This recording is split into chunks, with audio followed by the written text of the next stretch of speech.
Hey you guys, okay, so during this video, I want to go over some of my favorite interview questions to ask cleaners during our hiring and onboarding process. I don't ask a lot of interview questions, but I do try to get some questions to kind of hear from them, like how they would handle scenarios with working with clients and also scenarios of entering to a home that's maybe a little bit nastier than they expected. Okay, so before we get started, you guys, my name is Jasmine Tates and I am a cleaning business coach where I teach people how to launch a cleaning business without them ever touching a mop, broom, or any of the things. So if that is you, that someone is interested in doing so, please like, share, subscribe, hit the bell, hit the buzzer, get the notifications so that way when new video drops, you guys will be the first to know. All right. So interview questions. So there was a big discussion inside of the academy when we were talking about interviews questions like just this week of some cleaning business owner that's in the process of hiring, right?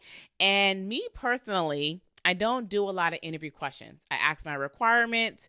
I make sure that they meet those, but I do like to get a few. So I want to share with you guys some of my favorite ones, okay? One is I ask them to describe a previous cleaning experience where they worked with a not ideal client, where they're maybe a little rude, a little nasty. And I want to kind of just hear their sentiments of how they responded to that. Because cleaners, when they go to meet our clients, they're like firsthand contact, right? They are essentially the face of the company because they don't meet us. So when they go to meet somebody or when they go to work with a client, that interaction is important because that sets the tone and precedent of what our company represents and stand for, because essentially they are the face of the company. Okay. So I want to hear well, this happened and this happened. I had to put her in her place because she said I missed that. And I was like, no, I didn't. So I want to hear what that experience was like. So that's one of my questions. Another question I ask is the type of products and solutions that they use. I want to kind of hear, are they using higher end products, green cleaning products? Are they familiar with the different kind of products that are used during a cleaning service? So that kind of lets me know an idea of their level of experience. Okay. I also ask the cleaners when they first arrive to the home, what do they normally do? How do they greet a client? Do they greet a client? Do they just get started? And if so, where? This also, again, lets me know, like, what's their experience. Now, I know what you're thinking. You're thinking, well, Jazz, like, I don't know what, like, if their answers they're telling me are correct or not. Like, I don't have the experience to know if that experience, if they're saying is right or not. And I get it. When I first started, you guys, I didn't know either. Okay. So what I'm trying to say is that it's okay not to know, but I still ask the question so I can hear the feedback, right? You guys, when I first started interviewing, best believe that, my interview sucked, like bad, okay? Like real bad. I was very surprised anybody wanted to work with me. My first two cleaners, her name was Christy, was the first cleaner. And bless her whole heart, because she stayed with me for a very long time, for like about four or 5 years. And my interview process was real crazy. Like I didn't have nothing set in place, no onboarding. I used paper as my scheduling. I definitely paid late most times, okay, just because didn't know what I was doing. So still ask the questions. Over time, you guys will know and you will learn the business, okay? So I asked, can you describe a time you had to deal with a difficult customer? How was the outcome? Do you do well with these de-escalation? Or, what happens if you had to do a re-clean? What is your intake on having to go back and do a re-clean? And do you try to do anything to prevent a re-clean? Okay. So these are kind of the questions that I'm asking. Have you ever arrived to a client's home and it's a little bit more dirtier than you thought? Or what happens when you arrive to a client's home that's really, really bad? Please let me know, where do you first start, right? That kind of gives me an insight on their level of experience and how they would handle scenarios. So a lot of my questions are just scenario based, okay?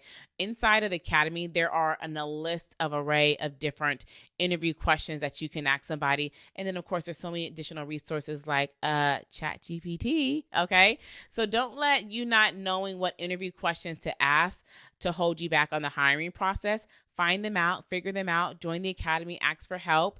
One thing I shared in our last video, if you didn't check that out, go back and check it out, because I share with my little secret, little one-line sentence that helps increase the chances of trying to speak with potential cleaners to even close them on becoming a cleaner for working for us. So go back and listen to that video. Okay, go back, just listen to the whole playlist. All right. But one thing that I do is look at this. Now y'all done made me lose my train of thought. Okay, bring it back, bring it back, bring it back. But one thing that I do is when I'm working with cleaners, I legit low key like forgot where I was at.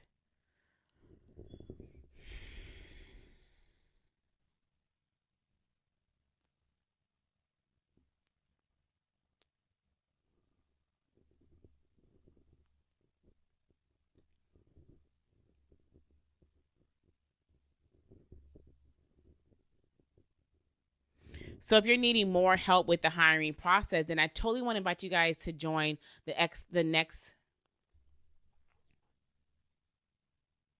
So if you guys do need help with actually this hiring, so if you guys do need help with the hiring process, like what do I do? What steps do I take? What is the process? What is the onboarding process? You guys totally join the next master workshop. I do this really cool live hiring session to where the last one that we just held, a student launched their cleaning business and hired 4 cleaners like during that actual 2-day class. Super, super awesome. And if you guys want more tips, I'm doing this whole series on the hiring. So make sure that you guys hit the bell for that way you can be notified for the next video, because I'm going over the whole entire onboarding process of what it looks like to hire and onboard your 1099 contract cleaners. So until next time, do all the things of all the things, like, share, and subscribe, and I'll see y'all later. Bye, y'all.